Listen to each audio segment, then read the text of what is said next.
আসসালামু আলাইকুম ওয়া রাহমাতুল্লাহি ওয়া বারাকাতুহু। আজকে আমরা এই থিওরিটা নিয়ে আলোচনা করব, physical significance of stream function.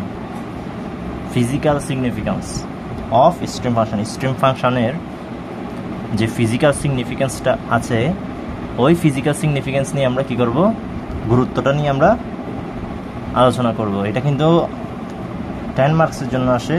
এটা 2020 সালে এসেছিল সর্বশেষ। খুবই গুরুত্বপূর্ণ একটা থিওরি এবং 10 মার্কসের জন্য আসে, 10 মার্কস। তাহলে এই যে যদি আমাদেরকে ফিজিক্যাল সিগনিফিক্যান্স স্ট্রিম ফাংশনের যদি দেখাতে বলে, তাহলে আমরা এক্স ওয়াই একটা এক্স এক্সিস নেবো, আর এদিকে ওয়াই এক্সিস নেবো, আর ও হচ্ছে অরিজিন নেব। এখন একটা আমরা কার্ভ ড্র করব সি, কার্ভ ড্র করব সি। এখন ওই কার্ভের একটা পয়েন্ট থেকে আমরা এক্স অক্ষের উপর টেনজেন্ট ড্র করব। এই সি কার্ভের এ বি পয়েন্ট, এই কার্ভটার প্রান্তবিন্দু এটা, আর এটা হচ্ছে আমাদের শেষ। ঠিক আছে, এটা হচ্ছে আমাদের শেষ বিন্দুটার টার্মিনেটিং পয়েন্ট। তো এই পুরো কার্ভটাকে নাম দিলাম সি। তাহলে এই সি কার্ভের এই পয়েন্ট থেকে আমরা একটা টেনজেন্ট ড্র করলাম, যেটা এক্স অক্ষের সাথে 30 ডিগ্রি কোণ উৎপন্ন করে। এইটাই লিখলাম এখানে, let P be the point on a curve C in X Y plane. Let করে নিচ্ছি an element ds of the curve. এখন আমি লেট করে নিচ্ছি, ধরে নিচ্ছি এটা ধরলাম পি, আর এখানে আমরা সামান্য কিউ ধরে নিই, এটা হচ্ছে আমাদের কিউ। ওকে, এটা হচ্ছে আমাদের কিউ। তাহলে এটা আমাদের আর্ক না, এই আর্কটা হচ্ছে ডিএস। এই আর্কটা কি ধরবো, ডিএস। ঠিক আছে, মানে ক্ষুদ্র অংশের জন্য করতেছি। ইন্টিগ্রেশন যদি এ থেকে বি নিই, তাহলে তো আমাদের পুরোটার কি বের হয়ে যাবে, পুরোটার স্ট্রিম ফাংশন আমরা বের করতে পারবো। তো আমরা ডিএস অংশ নিয়ে কাজ করব, পি আর কিউ বিন্দু নিয়ে।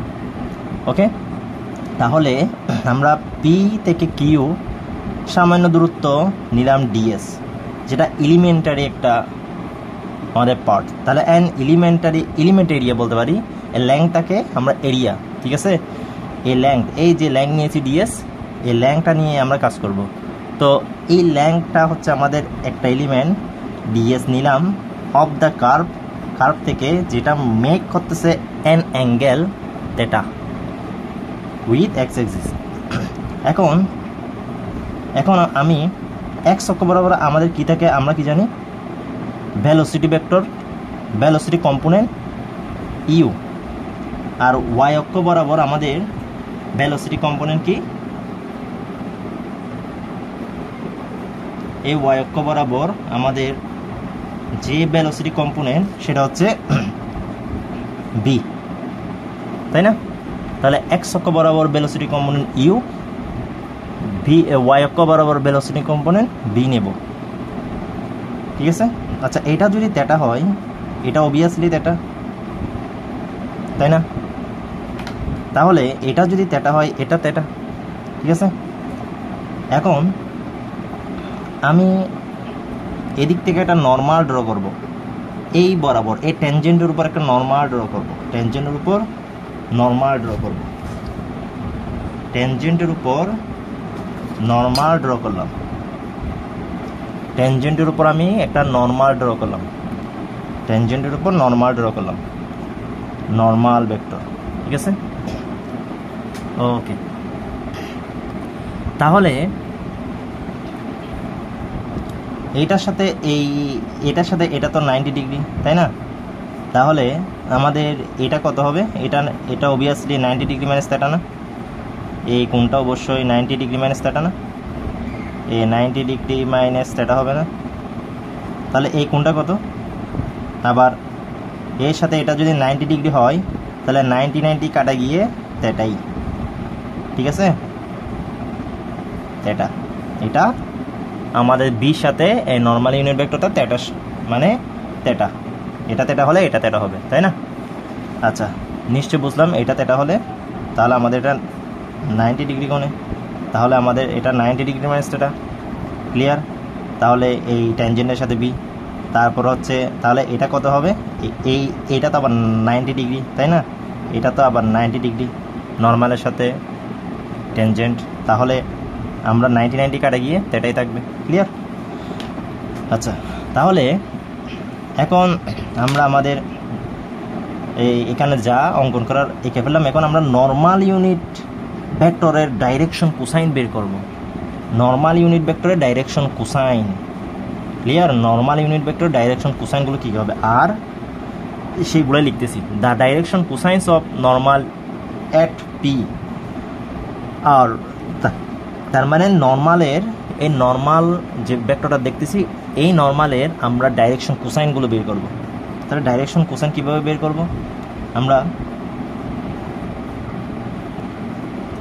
তাহলে নর্মালের যেহেতু ডাইরেকশন কোসাইন বের করতেছি, তাহলে এই ইউটা এটা তো থিটা না, আর এটা তো 90 ডিগ্রি, তাহলে 90 ডিগ্রি প্লাস থিটা না, তাহলে কস 90 ডিগ্রি প্লাস থিটা হবে, একটা পেয়ে গেলাম। তাহলে এই ইউর সাথে নর্মাল ইউনিট ভেক্টরটা 90 ডিগ্রি প্লাস থিটা কোণ আছে, আবার হচ্ছে ইউ করে ফেললাম। এখন বির সাথে থিটা কোণ আছে, তাহলে কস থিটা, বির সাথে নর্মাল ইউনিট ভেক্টরটা থিটার সাথে আছে, তাই না? বির সাথে নর্মালটা থিটা, আর নর্মালের সাথে নর্মাল কীরকম আছে, অবভিয়াসলি সরলরেখা। তাহলে হচ্ছে আমাদের কি হবে, যেহেতু আমাদের জেড এক্সিস বরাবর, যেহেতু আমাদের কি জেড এক্সিসে মানে জেড এক্সিস নেই, সেহেতু আমাদের এখানে কোঅর্ডিনেট আসবে এটা 0 আসবে, ঠিক আছে। যেহেতু আমাদের এটা 2 ডাইমেনশনে আমরা কাজ করতেছি, সেহেতু এখানে জেড এক্সিস তো নেই, তাই না? তাহলে জেড এক্সিস যদি না থাকে ওইটা 0 হবে, ওকে, শেষেরটা 0 হবে। তাহলে এখন আমরা কি বের করব, এখন আমরা ফ্লো বের করব। তাহলে দা ফ্লো অ্যাক্রস ডাবল সি আর ও ডাবল এস অ্যাক্রস দা কার্ভ সি, তাহলে ফ্লো বের করব অ্যাক্রস এই বরাবর ফ্লোটা, মানে হচ্ছে এক ফ্লো এইভাবে যাচ্ছে আর কি, ঠিক আছে। তাহলে এখন ফ্লো আমরা বের করতেছি অ্যাক্রস সি, সি মানে এই বি পয়েন্টে, মানে এই সি কার্ভে আমরা ফ্লো এখন বের করতেছি। তাহলে the flow across the curve C, তাহলে আমি সেটা রাইট থেকে লেফট নিই, তাহলে from right to left, from right to left is, ঠিক আছে। তাহলে আমি রাইট থেকে লেফট নিচ্ছি, ওকে। তাহলে রাইট টু লেফট ইজ, তাহলে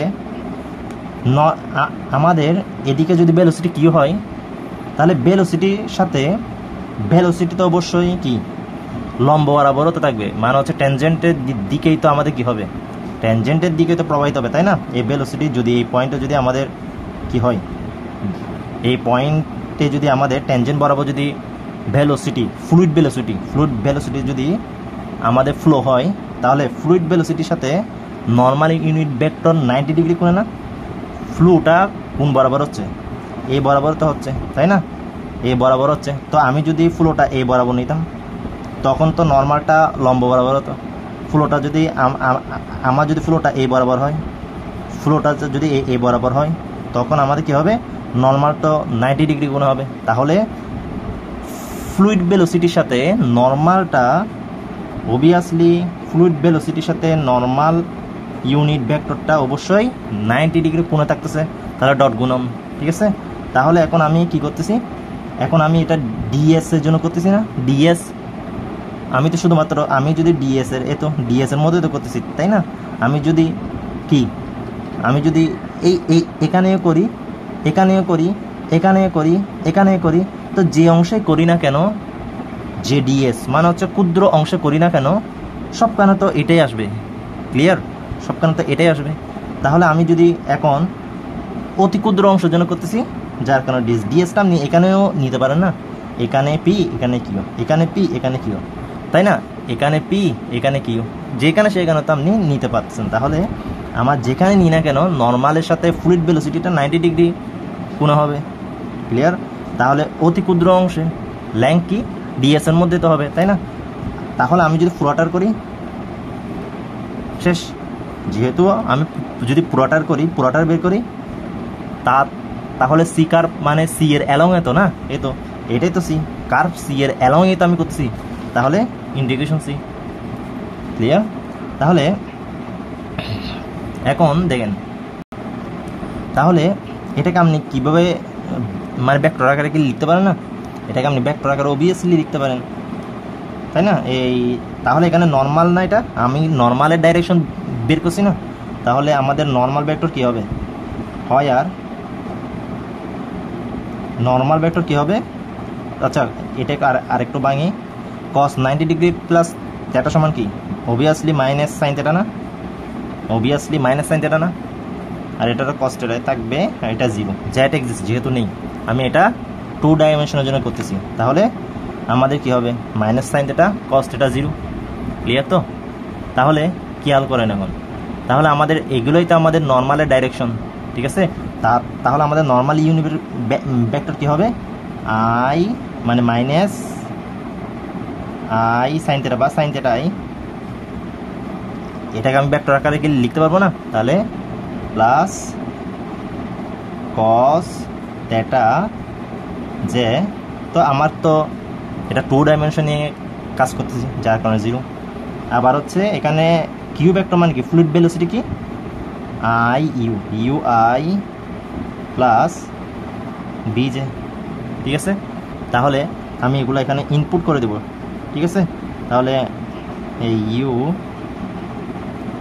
I plus B J into sine theta minus sine theta না, এই তো মাইনাস, এটা ডট ডট, এটা ইন্টু না, minus sine theta plus I দিন I cos theta J. Clear? তাহলে সি এর অ্যালং এ, তাই না? তাহলে সি এর অ্যালং এ, তাহলে এটার সাথে আমি যদি কী করি, গুণ করি, কি হবে? আচ্ছা আমি তো এটাতে কি করতেছি, আমার এখানে অবশ্যই ইউ আর বি মান জানা থাকতো বা, আচ্ছা আগে গুণ করে দিই, ডট গুণন কীরকম? U sine theta minus u sine theta এবার প্লাস বি কস থিটা, ঠিক আছে? আচ্ছা ডিএসটা লিখে নিই, ডিএস। ক্লিয়ার? তাহলে সি এর অ্যালং এ, তাহলে আমাদের এখানে ইউ কি? ইউ সমান হচ্ছে কি? আমরা কি জানি, এটা যেহেতু স্ট্রিম ফাংশনের জন্য করতেছি, ইউ সমান মাইনাস ডেল সাই বাই, এগুলো মনে রাখতে হবে, ডেল ওয়াই, আর বি সমান del psi by del x.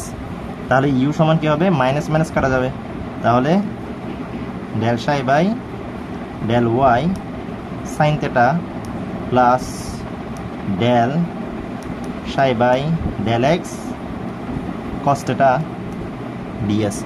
এখন সাইন থিটা কস থিটার মান কি একটু খেয়াল করেন, এখান থেকে একটু খেয়াল করেন। আমি যদি এই বরাবর একটা লম্ব টানি, এখান থেকে যদি একটা যদি লম্ব টানি, আচ্ছা সেটা একটু আমি ছোটো করে এখানে দেখাই, তো এটাই তো আমাদের ডিএস না? এটা আমাদের ডিএস। তাহলে আমার এটা ছিল ইউ, এদিকে ছিল বি, তাহলে আমি এখান থেকে একটা লম্ব ড্র করলাম, আর এটা তো থিটা না, এই তো থিটা, তাই না? এ ডিএস, তো এটা তো অনেক ক্ষুদ্র একটা ট্যানজেন্টের মতো, তাই না? তাহলে এটা হচ্ছে আমাদের ডিএস। তাহলে এখন আমাদের এখানে কি, এটা হচ্ছে আমাদের ডিওয়াই, ওয়াই ক বরাবর না, হয়তো ওয়াই ক বরাবর ডিওয়াই, এটা হচ্ছে আমাদের ডিএক্স হবে, না না হ্যাঁ এটা ডিওয়াই, এটা ডিএক্স, তাই না? তাহলে আমাদের এটা তো থিটা, এই তো এই দেখেন থিটা না, তাহলে থিটা। তাহলে আমরা এখানে সাইন থিটা মান কত হবে?